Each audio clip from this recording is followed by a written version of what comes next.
There's a story that Jesus tells in Luke chapter 16 about an unjust steward.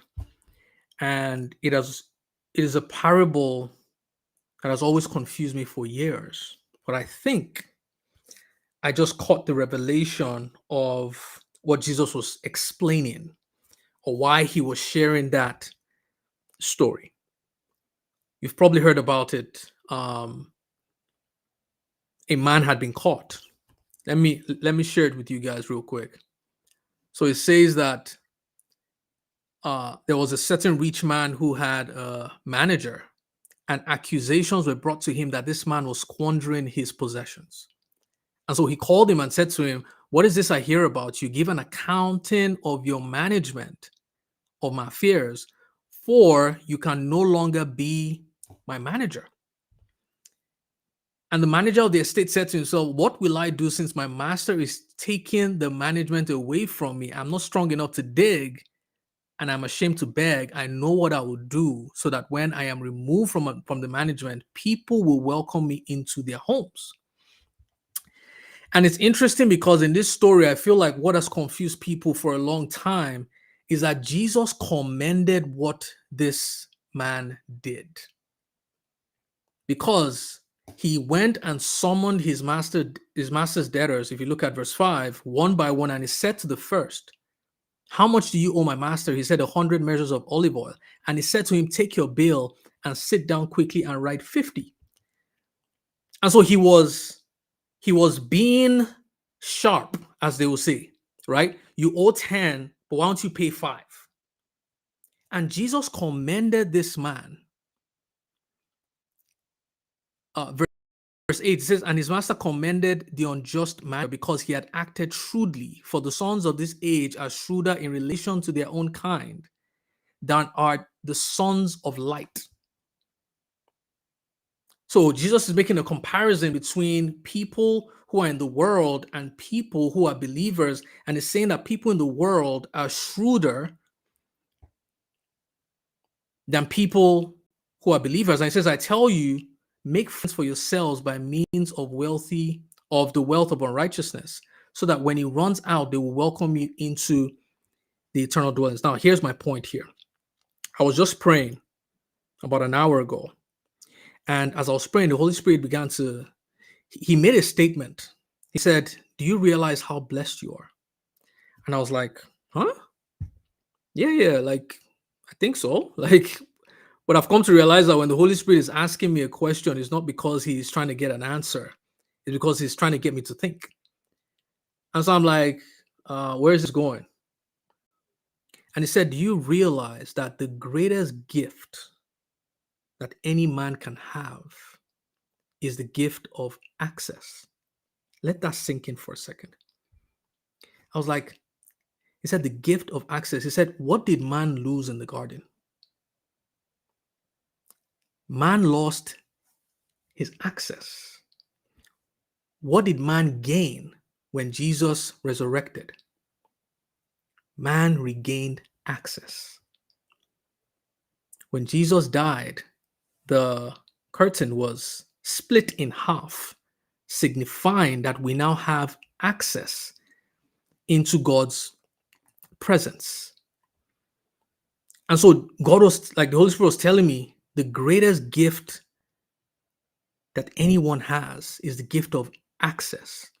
And it was telling me how, as a believer, you have access to the heavenly realm to receive revelation and ideas. But check this, you also have access to relationships that are able to fund those ideas. What he was trying to show me is that you already have what you need. The only thing that is missing is character and competence. And the reason why I'm sharing this is because there are a lot of believers who have great ideas, but because they're not able to see how the idea is going to be funded, it dies in their hearts. And the Holy Spirit was trying to show me that you have the greatest gift of access, because what he was showing me is I have an idea that I'm currently working on.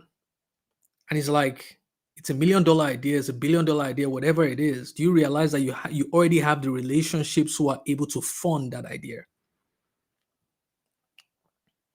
Because there are people who can testify to your character. What you need to work on is your capacity and competence to be able to package the idea to show your capacity to deliver on this. The key is to have and this is why being a person who exhibits great values, being a person who exhibits great character, it is a currency.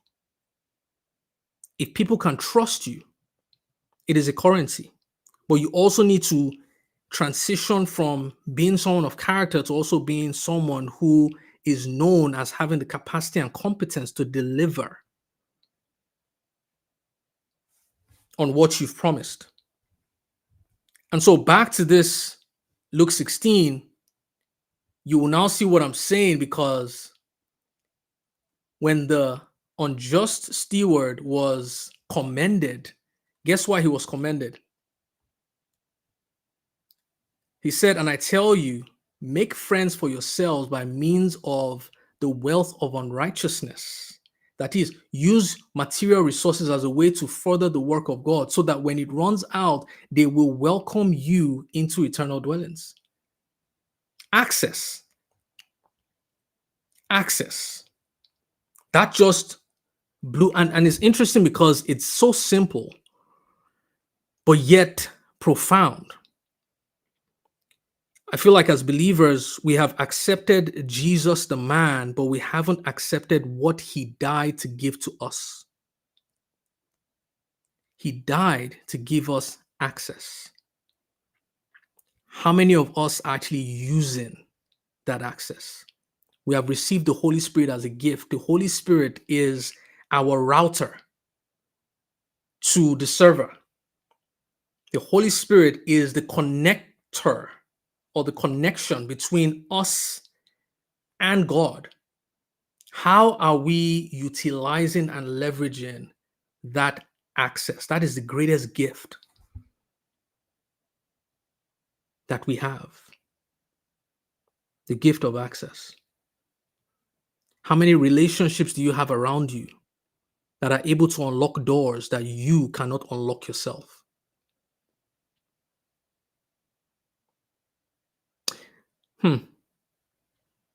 Anyway, I thought I'll share that on here. I'm also testing going live using the portrait mode as opposed to landscape, because I just realized that 96% of you guys actually watch videos on this channel from your mobile phone. And so maybe put in the chat, do you prefer this look, or do you prefer the landscape? Let me see what it looks like on the phone, actually. As opposed to landscape. Oh, interesting. So it's actually clear.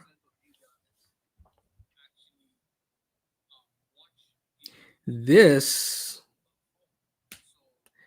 actually doesn't look bad, you know. Let me know if this works. I don't know if you guys join the live Bible studies that I do every day, except for Sundays. I don't know if I have my regulars on here. I know it's late, but I'm currently on a mission. It feels like God is preparing me for something. And it's like, when I give you a message, just come on here, drop the message, and go. So I usually come on live between 5 and 6 p.m. every day, but I guess when people wake up, they'll see this. But yeah, those who are on the live right now, like, what do you think? You prefer this template, or do you prefer the landscape? Anyway, let me know in the chat. I'll see you guys later. Take care.